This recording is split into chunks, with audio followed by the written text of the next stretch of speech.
I get a chance to see what's going on with our children, all right? What they're consuming, all right? And the effects that consumption is having on them mentally, physically, and spiritually, okay? But I really got into trying to understand this system. We don't really understand the system. Many of us really don't. We think we know it, but we don't, all right? But let me show you some things that's going on here. How many of you are familiar with the word pharmakeia? What? Pharmakeia. Pharmakeia. All right. Let me show you pharmakeia. Pharmakeia. I'm going to switch.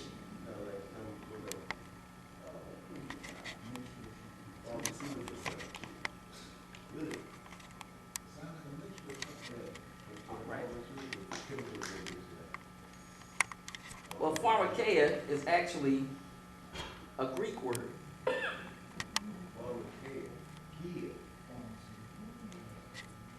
It says,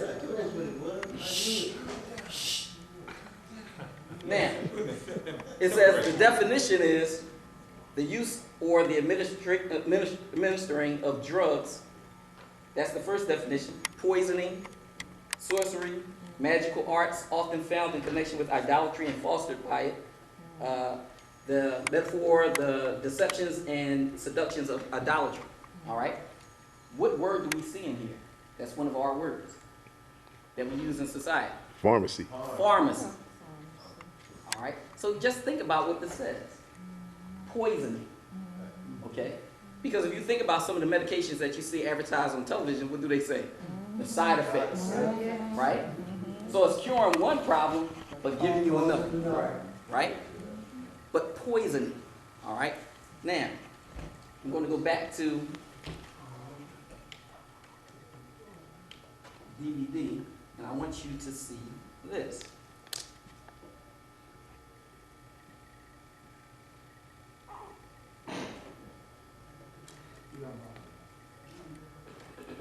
And this is just a warm-up to conversation that we're about to have. But I just want to show you some things before we begin. We have a state study check. Liver could kill you. It seems hard to believe.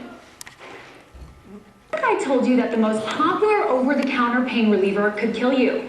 It seems hard to believe, but unfortunately, it's true. Right now, I'm talking about one of the most consumed drugs in America, acetaminophen, which most of us know as the active ingredient in Tylenol. It's a drug that's considered to be safe when taken at recommended doses. But ingest just a little bit more than directed, and you've suddenly entered new territory in which both your liver and life are at risk. This is all according to a new in-depth ProPublica report which lays out the studies and the facts behind a drug that seems to be growing more dangerous. During the last decade in the U.S., 1,567 people died from accidentally taking too much acetaminophen, according to the Centers for Disease Control and Prevention. 1,500 deaths over 10 years may not sound like a lot, but just consider how some of these people died. Take Davy Baumley, a 12-year-old kid who took liquid Tylenol to cure a sore throat back in 1999. After just a week on the medicine, he began to vomit blood. In the emergency room, doctors told him he had suffered severe liver damage, and just a few days after that, he was declared brain dead. Lab work showed he mistakenly took just 4 tablespoons more of the medicine per day than he was supposed to. And then there's Antonio Benedi, who once worked as a special assistant to George H.W. Bush. In 1993, he took Tylenol after coming down with the flu. And while he never exceeded the maximum dosage, he did occasionally drink alcohol. After a few days, Benedi was in a coma, on life support, and in need of a liver transplant. Now keep in mind, at the time, nothing on the box warned about the risk of drinking alcohol while taking the medicine. These are just 2 stories of people who have fallen victim to this accidental overdose in the past. But there are countless more meeting the same fate. According to an ongoing study funded by the National Institute for Health, acetaminophen overdose sends as many as 78,000 Americans to the emergency room each year. 33,000 result in hospitalizations, and the drug is now considered the nation's leading cause of acute liver failure. The U.S. Food and Drug Administration has long been aware of the studies that show these risks. In fact, in 1977, an expert panel convened by the FDA said it was obligatory to put a warning on the drug's label, reading severe liver damage. However, believe it or not, the label didn't get added until 32 years later. In 1977, the FDA also said it would issue safety guidelines for how the drug should be administered. But fast forward 36 years later to 2013, and Americans are still awaiting new FDA regulations on the drug. But the agency is not the only... But now, so you gotta really think about it. What are these people really concerned about? They're concerned Money. about profit, right? And at the same time, they, it's more money in their medicines than it is the cure. They don't want to cure you. They want you to stay in treatment, okay? So, you know, in the system, big business. Medication thing is big business, all right? But now let me show you this next thing, because what we consume, we don't really know what we're consuming. Last time I showed you, we talked about Coke and Pepsi being used as a pesticide in India. So instead of spraying their crops with pesticides, they use Coke and Pepsi. All right? But the thing is, we consume it. All right? So what is that having the effects? What effects is that having on our bodies? All right? But now watch this. This is another use for Coke. Stuart here for About.com with today's 90-second quick tip. What contains over 140 calories, 80 to 100% of the maximum amount of added sugar the average adult should consume in a day, according to the World Health Organization, as well as trace amounts of phosphoric acid? Well, let's just say that in addition to being one of the world's most popular cans of cola, it's also good for a few other things, like cleaning your toilet. Check it out. Start by pouring a generous amount of Coca-Cola into your commode. Using a plastic bottle might make it easier to reach under the bowl's edge, where lime and other stains are likely to build up. Be sure to work from the top down and cover the entire surface of the inside of your privy and allow the soda to sit for about 10 or 15 minutes. There's a fair amount of controversy and some wild claims about the many uses of Coca-Cola, not the least of which is that highway patrol officers use the beverage to clean bloodstains off of pavement, which is probably an urban legend. However, there's no denying that Coke can be used to break apart and remove rust, and that it's routinely used in hospitals to clean the gunk out of plastic gastrointestinal tubes in patients. Yum.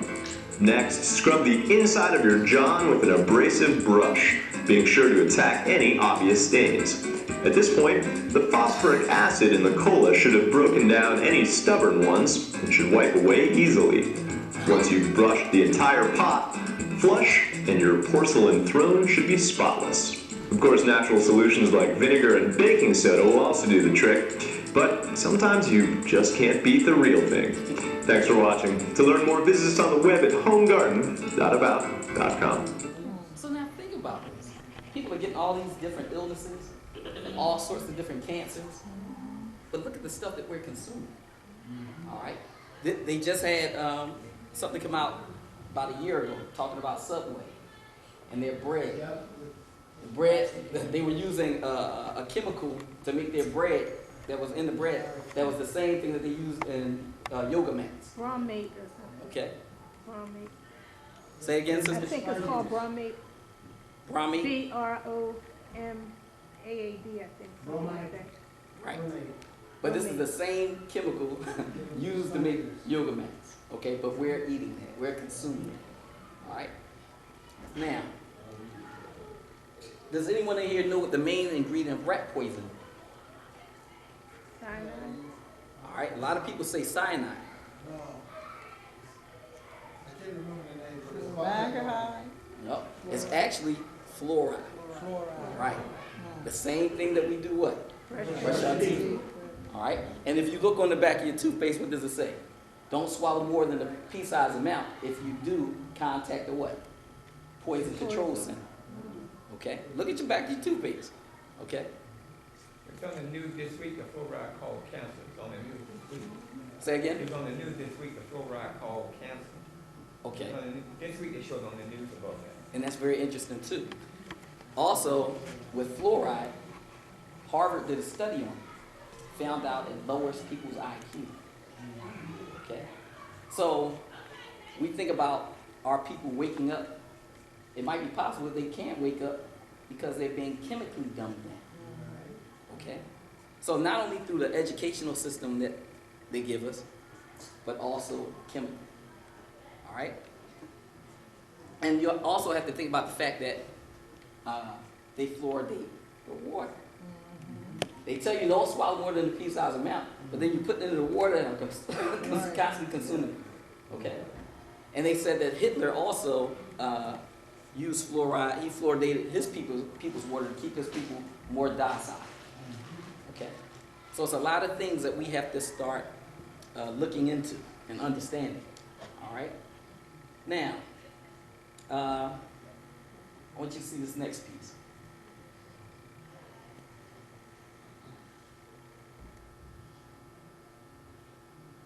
This is 4 chemical attacks the U.S. and Israel would like for you to forget. All right? Check this out.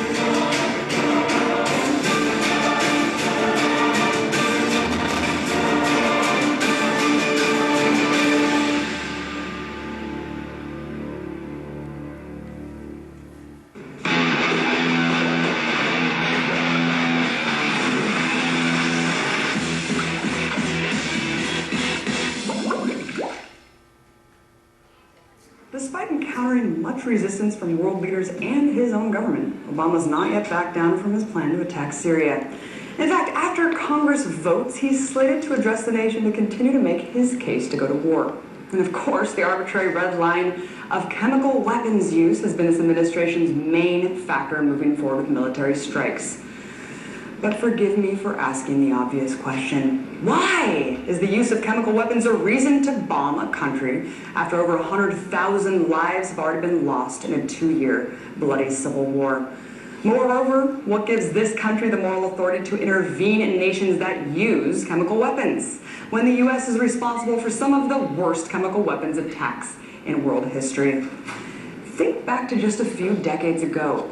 Between 1962 and 1971, the American military sprayed about 20 million gallons of Agent Orange over 12% of Vietnam to allegedly pull the enemy out of hiding in forested land and deprive them of their food supply.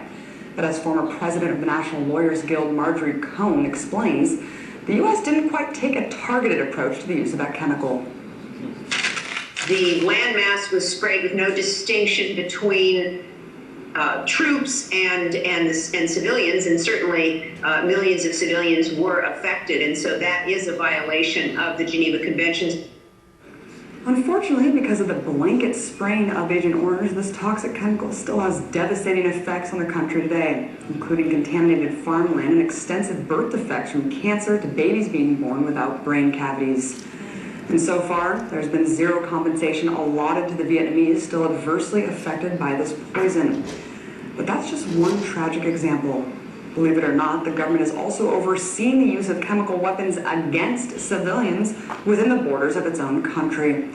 One just has to go back a mere 60 years to the city of St. Louis, Missouri, and Corpus Christi, Texas, where the U.S. military engaged in Cold War experimentation on its residents. Yes, during the 50s, the Army waged a secret war on its own population by spraying something called zinc cadmium sulfide on the most impoverished residents of St. Louis. According to documents later released in the 90s, the Army placed sprayers on the top of old buildings and station wagons, exposing unsuspecting people to hundreds of pounds of toxic military-grade chemicals. Worst part, the military even used the fear of the Cold War to keep the people in the dark. City officials were kept in the dark about the tests. The Cold War cover story was that the Army was testing smoke screens to protect cities from a Russian attack.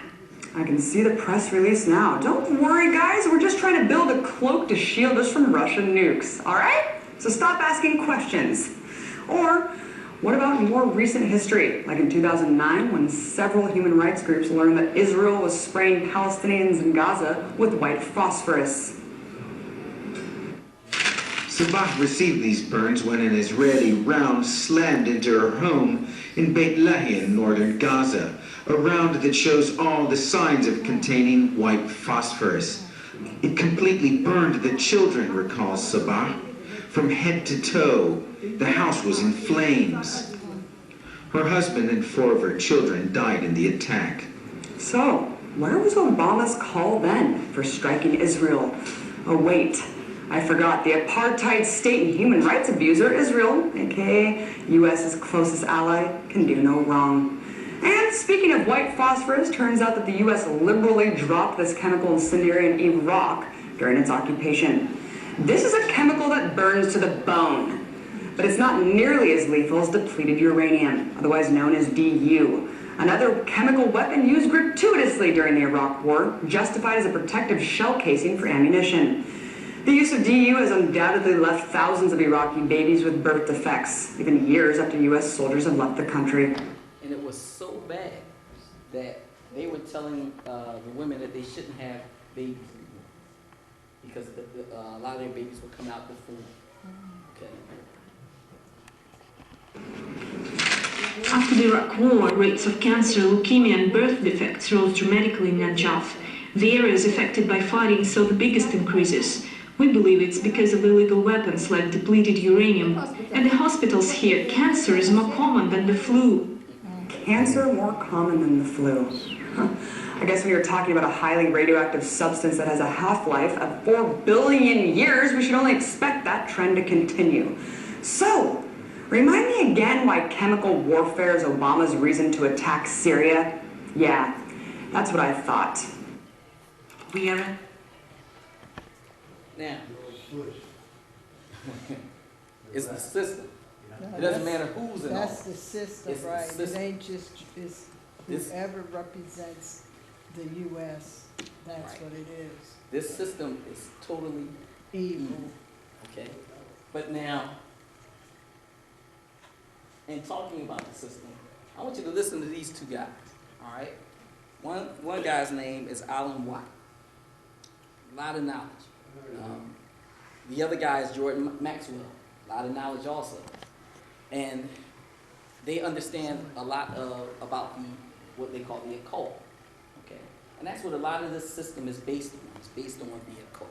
And a lot of us don't realize it. But I can, definitely prove it to you. But I want you to listen to this and listen to what they have to say in this piece. This piece is called "You Are Being Brainwashed, Conditioned, and Programmed."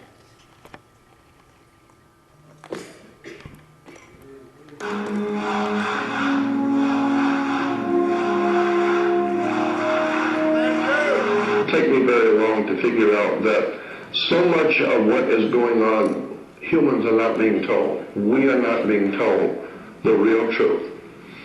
And I'm going to, a couple of things in particular I want you to know, and I want you to remember.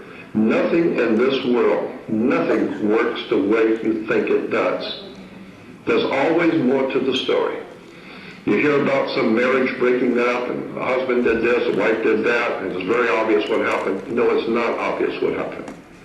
There's a lot more to the story you don't know. You don't know her background, her past. You don't know his past. You don't know what was going on in the family. You have no idea. So nothing is simple. This is why I have courts. So I found that nothing in this world operates the way you think it does. Banks do not loan money. Governments are not empowered to protect you. Police department is not there to serve you. Institutions of higher learning, colleges and educational institutes are not there to educate you. All those institutions are about not educating us, but indoctrinating us. Okay? Indoctrinating you into the system.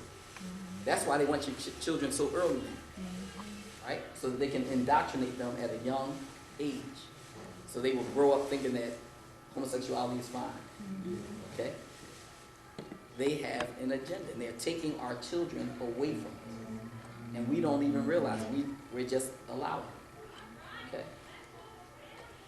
The entire superstructure of civilization in the Western world is a combination brilliantly put together and planned, well-planned schemes to direct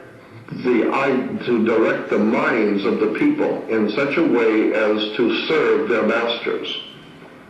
Still today think that all entertainment to do with movies, drama, is therefore nothing more than their entertainment. It never ever was that case.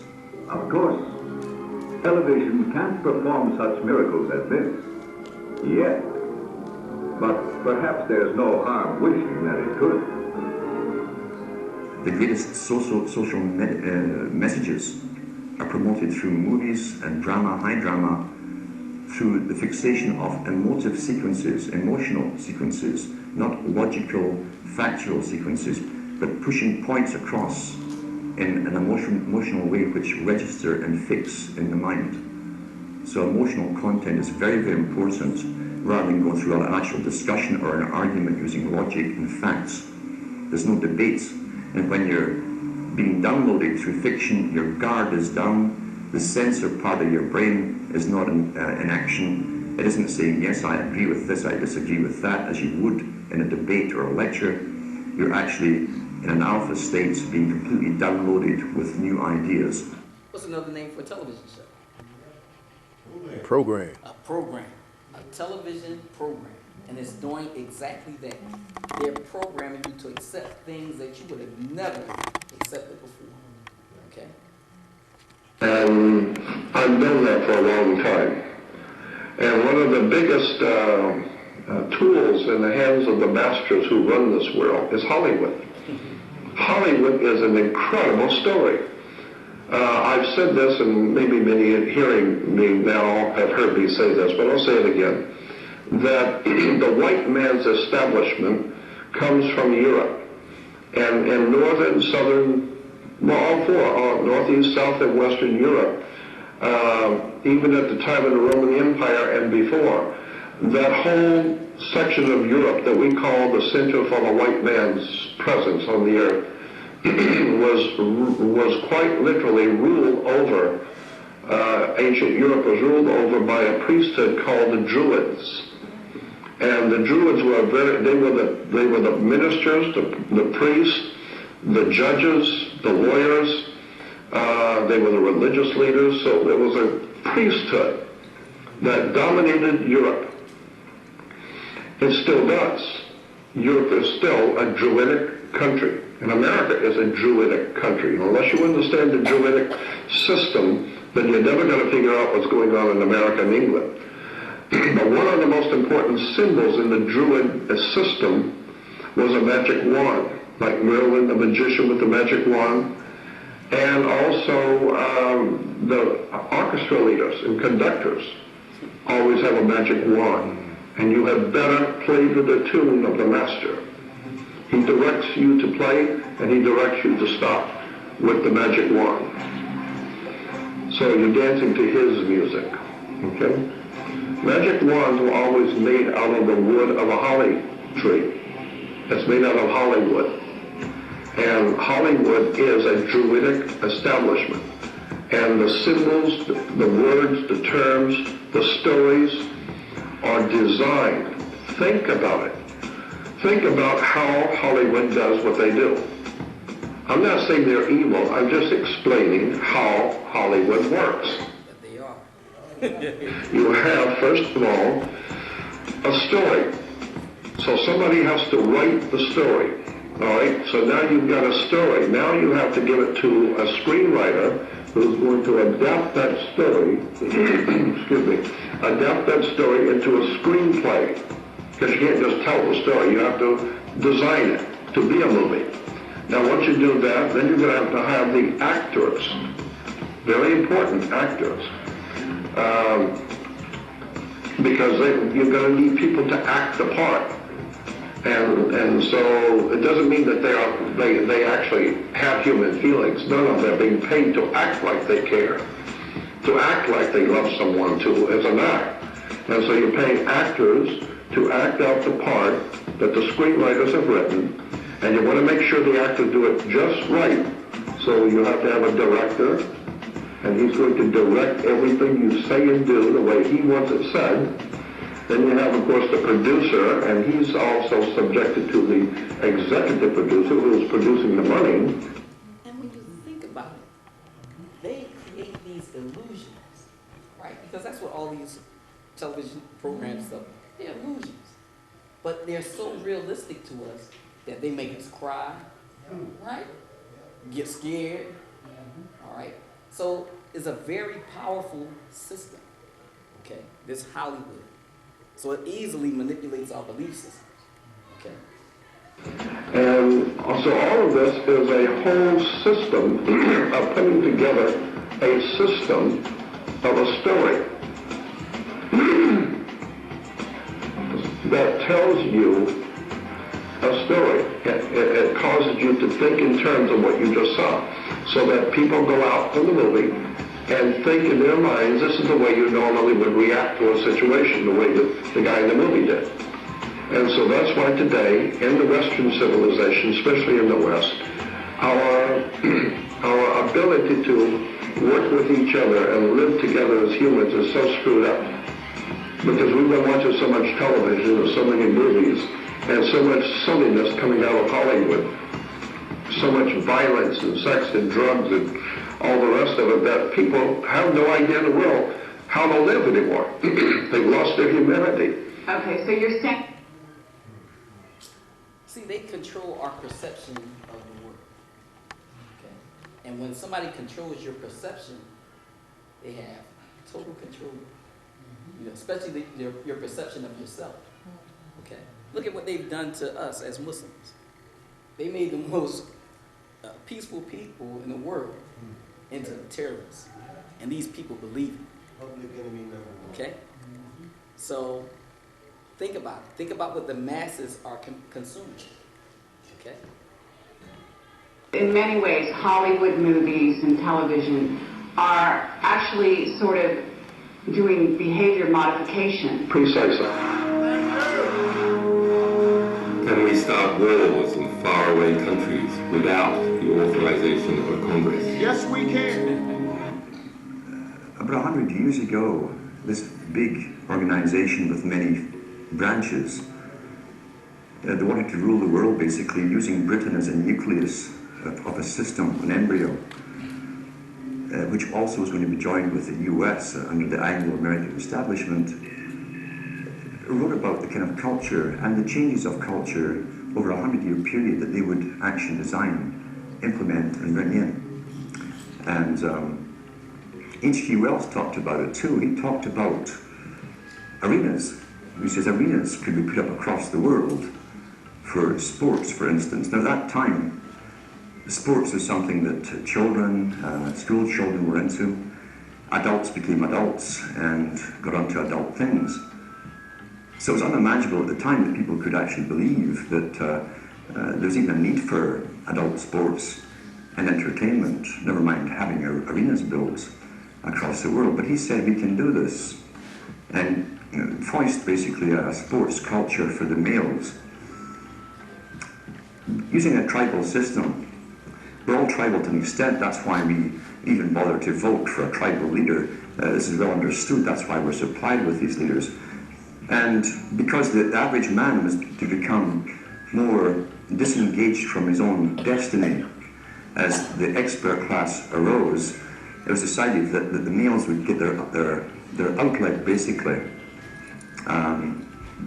gradually becoming helpless as males through sports. Therefore, they'd have a tribal team they could identify with, they could cheer them on as they were winning. In their own personal lives, they were getting nowhere. They were getting disenfranchised in a sense as experts took over decision-making for them in all kinds of fields. So this was psychology at use, planned before they even implemented the sports. Now, even when you look at the word entertainment, the word entertainment means to distract, to take your mind off of something, all right? To keep your mind occupied. And think about how men are with sports. We're so caught up. Gotta see the Eagles game.